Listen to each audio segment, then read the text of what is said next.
Hey everyone, it's Nightharrow here, and today I have my Bobo Stamina Sorcerer build guide for you, or as Sky suggested I call it, Bobo Baggins. Alright, so starting off, why would you want to play a Sorcerer? Well, Sorcerers can offer several unique or semi-unique buffs. One of them is going to be Minor Prophecy, which increases your spell critical strike rating by about 1300. So this is quite a bit of damage for your group, around 5 to 7% extra damage for you or your group if you're maxed out on critical damage.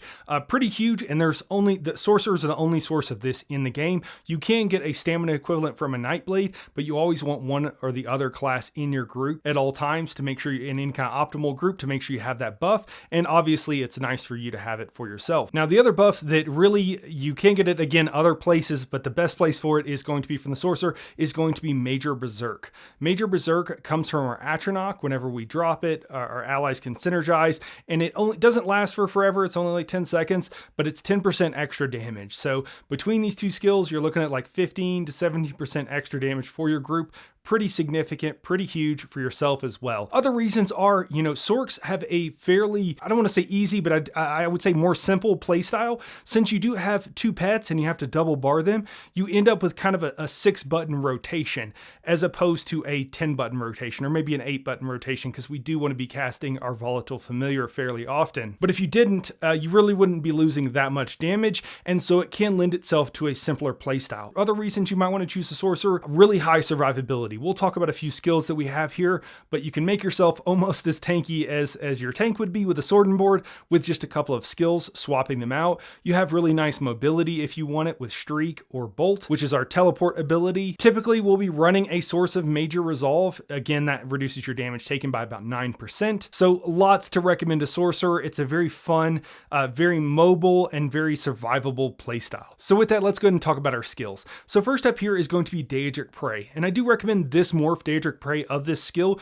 The other morph does more AoE damage, so sometimes people are like, oh, the other morph does more damage. The thing is, most major fights, you're fighting a boss, and so you really want the single target damage, and the fact that it buffs all of our pets is really nice. So we're going to go with Daedric Prey. I will note that this goes off when you first cast it, and then after 6 seconds, you do want to wait till the second damaging part of the ability does go off before you recast it, because if you recast it early, that second portion of the damage will not go off. So you want to cast this a little bit late as opposed to a little bit early if you can't cast it, exactly when it goes off. Our next skill here is Crystal Fragments. So this skill, we typically will not hard cast this. We wait until it procs. So it has like a 33% chance anytime we cast another skill of turning this into an instant cast skill that also does more damage. And that's the case when we'll use it. If you're on PC, you can have add-ons that'll give you like a tone whenever this procs, but you can also see that it will light up on your skill bar as well. So again, you usually don't use the casting time for this. Wait for the instant cast because it's going to do more damage, and it's also a little bit quicker. And then for our spammable here, we're using Bobo, so that's what we're going to stick with for our spammable. And we're going to choose Focused Aim. And we're choosing this morph just because it does the most damage. The other morph is more of like a PvP morph. So this would be our primary spammable. Once we have all of our dots up and everything's ticking, this will be the skill we cast. And then whenever our Crystal Fragments proc, we'll use that, and then we'll go back to our bow. Now our 4th and 5th skill here, we have our pets. First up is going to be Volatile Familiar. You actually will actively cast this skill.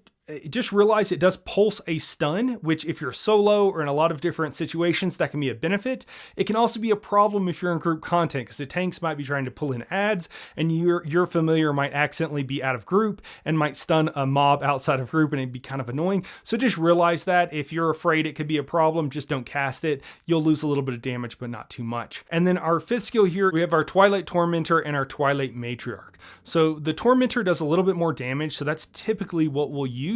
And then the Matriarch we'll use for a heal whenever we need it. So if you're in a situation where you're either in a group content, but you're kind of solo, or if you're running a random, normal or dungeon or something like that, and you're afraid you're gonna have a fake healer, or whatever the situation might be where you need some sort of self-heal, if you're overland doing world bosses and you need a burst heal, you just want to morph to the Twilight Matriarch. This is a really nice heal. It can heal you and up to 2 of your other allies, and it's a really big burst heal. Really nice for helping keep yourself yourself alive. It is something you don't want to be spamming all that often because you'll be overhealing and it's kind of expensive, but this is the way to go. Morphing this skill, yes, you do lose a little bit of damage, but it's much better than swapping out some other skill on your bar. So just keep that in mind, and I would recommend leveling up both of these morphs. And whenever you're first leveling up, probably stick with the Twilight Matriarch so that you have a heal on your bar. After that, moving on to our back bar, we have Endless Hail. So we're going to be using the Maelstrom Bow on our back bar, and Endless Hail is what that particular arena set modifies and just causes it to do more damage. Realize that whenever you cast this, there is a delay, so you can actually cast this before you go into combat, and it takes a couple of seconds for it to go off. We also want to keep this up because there's one weapon skill from every skill line that will make sure our back bar enchantment is procced even while we're on our front bar, and this is it for the bow skill line.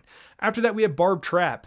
If you want full range, pretty much everything on this build is full range except for Barb Trap. You can remorph though to the other morph of Barb Trap, and actually it is ranged. It does a little bit less damage, but it's not a big deal, and you can actually throw it out, and that way you can be fully ranged with this build. Other than that, we're using this for the minor force, so that increases our critical strike damage. You pretty much always want that minor force from somewhere in your group or on your build, and this is where we get it from here. After that, we have Poison Injection. It's a bow build, so we're just using another bow skill. Poison Injection works quite well.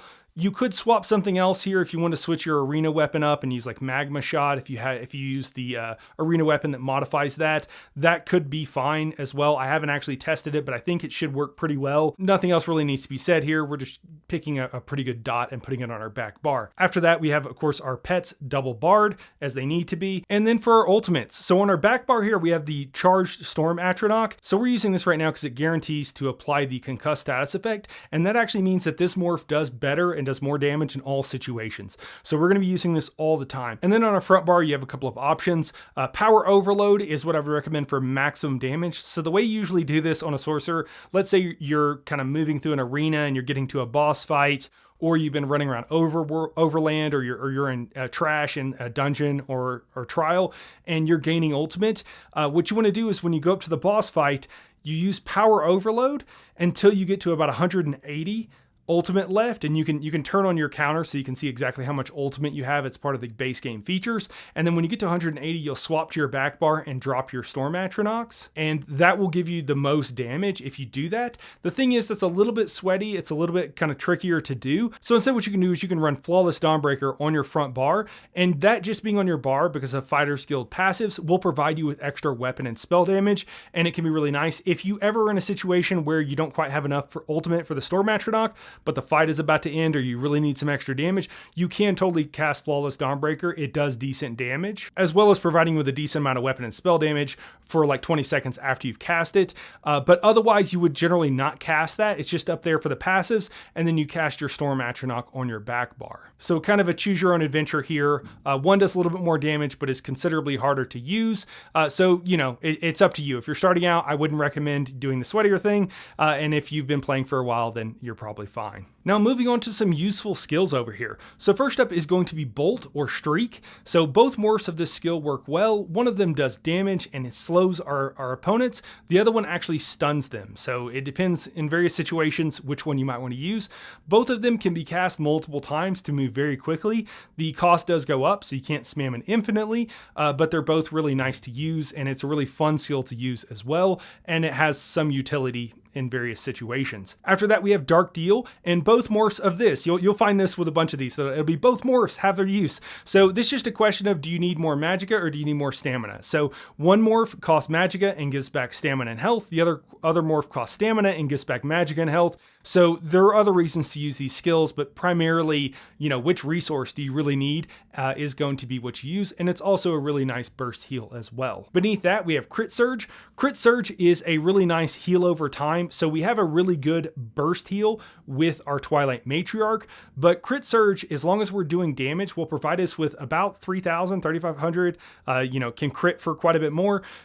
A healing per second. Okay, so it's not nearly as strong as it used to be. This used to be like the only heal you needed, but it's not quite there anymore, but it's still a very good heal over time. And then most of the time you can kind of ignore damage, and then when you take a big hit, you can use your Twilight Matriarch, because it can be kind of expensive and a little bit weird to have to constantly be using these real big burst heal when maybe you just need a little bit of a top off. Beneath that, we have Hardened Ward. This is a shield if we need one. And with all of these useful skills, what I would recommend typically swapping swapping out on your bar, it's either going to be poison injection or barb trap in most situations, or you can also swap out crystal frags. Those are the three that I would recommend swapping out before anything else on your bar. So if you need a shield, just realize you probably only want to swap out one or at most two of those skills. You can swap your Twilight Matriarch for a heal there.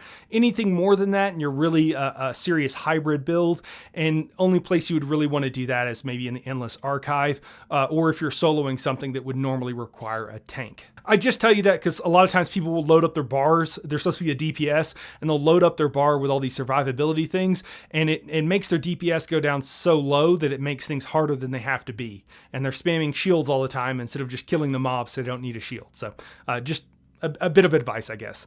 Beneath that, we have our Bound Aegis. Bound Aegis is one of those skills that makes us basically a tank. So by using this skill for 6 seconds, it gives us 40% extra block mitigation, which is basically what you would get from a sword and board or an ice staff. So pretty huge there. Also provides us with minor resolve and minor protection. Both of those, minor protection reduces your damage taken by 5%, minor resolve about 4.5%. Normally in a group content, if you have a healer, their combat prayer should be providing you with minor resolve, but it can still be nice to have if you're outside of group, if you're doing solo mechanics, if you're solo doing world bosses, what have you. This can be a really nice skill to have, and those passive benefits will apply in all situations. The block mitigation, you have to actually actively cast the skill, so this can be good at Endless Archive when the elite mobs come up. This can be quite good for dealing with their heavy attacks. And then last up here is going to be Hurricane. Hurricane is actually a really nice DPS skill, and it's one that I normally keep on my bar most of the time. The thing is, this is a Bobo build, and so it's made to be able to be ranged, and they could be out of, you could be out of range of Hurricane unless you're solo or something like that. Hurricane also gives you major resolve, which reduces your damage taken by 9%, and it also provides you with a bit of speed. So those things make it really useful. The thing is, it's not as thematic for the Bobo build, but this is a really good skill and something you might want to consider flexing out often, particularly if you don't mind the RP of it, the flavor of it. All right, let's go ahead and move on and talk about our gear setup. So for optimal gear setup, we can't run the same thing we'd run on our normal like melee stamina sorcerer, because a lot of those things like advancing Okita or Aegis Caller require melee damage, and we're a Bobo build. So the best thing to do is run Coral Riptide. That's probably one of the best sets in the game right now. Yeah, very high up there, if not the best set in the game right now. It does require you to keep your stam low. The rule of thumb is always under 50% is ideal, and that means you have to pre-dump your stamina before fights, and it also means, for maximum damage, you want it even lower, about 35%. That can be a problem. You might not have enough stamina to block. There could be other issues. So if you don't want to run that, you don't want to deal with the mini games, then I would recommend Onsol's Torment, which is from the newest trial, Sanity's Edge.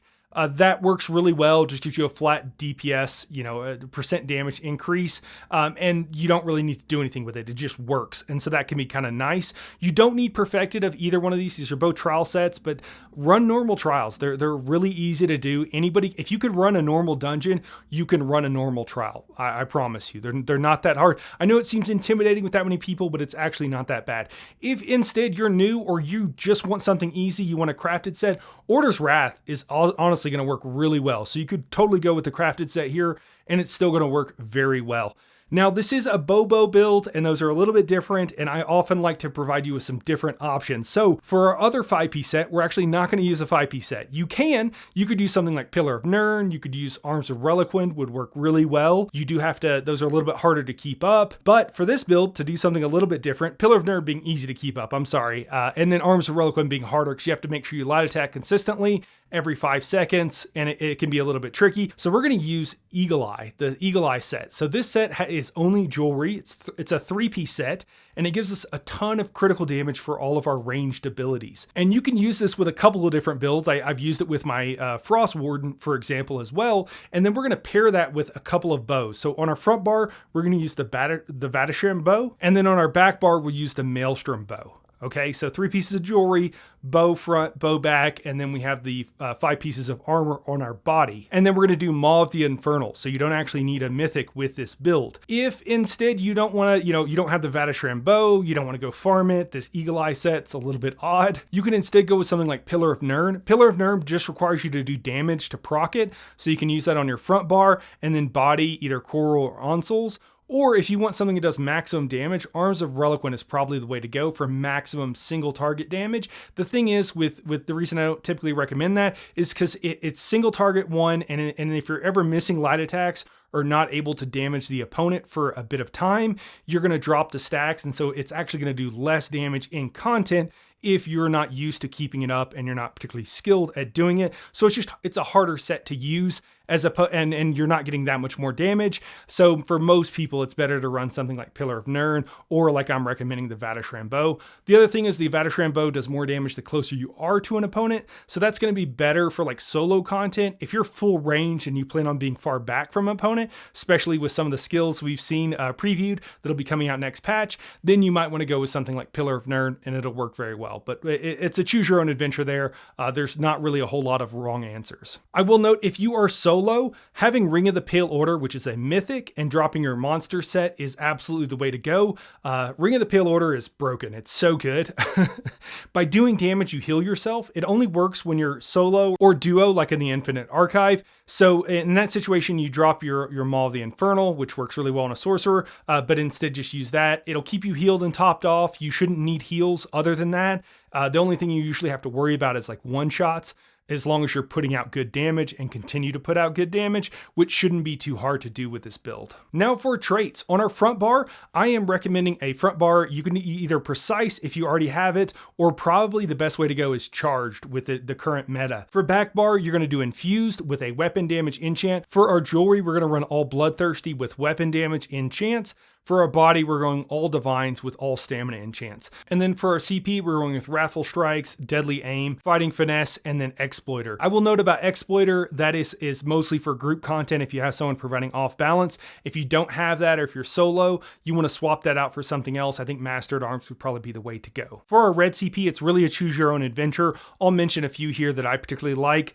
Fortified gives us armor, which reduces our damage taken, can be very useful. Celerity gives us an extra 10% speed while in combat. That can be really helpful, especially if we're solo, but in all situations.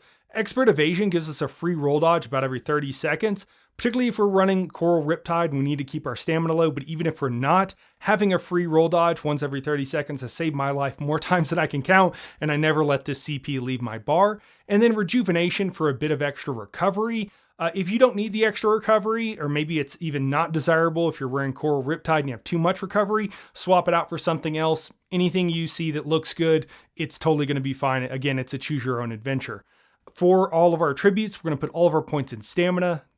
Having more max of one resource gives us weapon and spell damage, or the equivalent of it, increasing our damage. So that's why we go with that. And then Thief Mundus for maximum damage. For race on this build, again, I always tell people, play the race you want to play. If you pick the worst race you can, like one that provides all Magicka bonuses, but you're a full stamina build, you're going to lose at most like 5% damage, okay?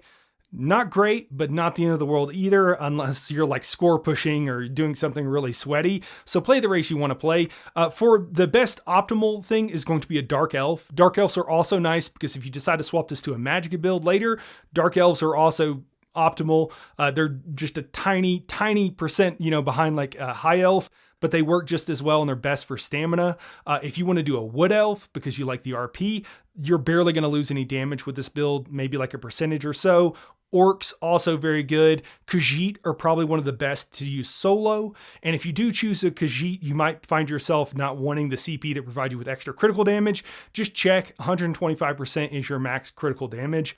And then for potions, we're going to use weapon power potions, the ones that give 3 stats. So it gives you stamina back and stamina recovery. It gives you a weapon critical and then weapon damage. That's going to be the best. There are trash, we call them trash bots, that provide you with just stamina, but they're also called weapon power. So just keep that in mind. And then for our food, we're going with a sticky pork and radishes, I believe is what it's called. Basically max stamina and max health food with only those 2 things. There's several foods that provide this exact buff, so any of those are fine. Lavafoot Stomp if you don't need any max health and you want some recovery, maybe to parse with, or if you're solo, Lavafoot Stomp will be the thing to go with. If you want max health, max stamina, and some recovery, really good for solo, for example, or in dungeons, then Dubious Cameronthone is probably the way to go. Another thing you could run is the Velothi Urmage Amulet. That's going to be, it's going to do a little bit less damage, But if you need to drop Barb Trap and you need that minor force, then Velothia is going to provide that for you. So if you need a flex spot, if you're running overland, you don't need the heals, then that could be a good way to go for you. Just realize overall it will do a little bit less damage. All right, now let's talk really quickly about our rotation here. So basically what we're going to do, we're going to precast our Endless Hail on our back bar. That takes a couple of seconds to go off. If we can, we'll throw out our trap as well, because that also takes a couple of seconds to go off. And then you can open with something like Poison Injection, switch to our front bar, Daedric Prey. Our Crystal Fragments, if we're in group, we do want to open with that so that we give our unique class buff to our group. And then it's just spammable, spammable, spammable. I'll pop up here. Sky graciously did a parse for me. He provided the thumbnail because he parses better than I do. You'll see some things a little bit different than what I recommended. They're either a very small DPS change or it was just a mistake. Like I think he's running a precise front bar for maximum single target damage. I think it's charged right now. Again, very small damage difference and not going to be that big of a deal in most situations. And with that, I think that's everything, guys. If you have any questions about this build, feel free to drop them in the comments down below or come up to That Wasn't the Boss Discord channel. We have help channels and there are people in there they're even more knowledgeable than I am. They can give you personalized advice if you want to swap something out, if you have a question about a particular skill. I'm always, again, happy to help you down in the comments down below. But the Discord server, there's just so many people there that can answer so many more questions. So it's a really great resource. So anyways, that's it for today. Appreciate you guys watching and we'll catch you in the next one.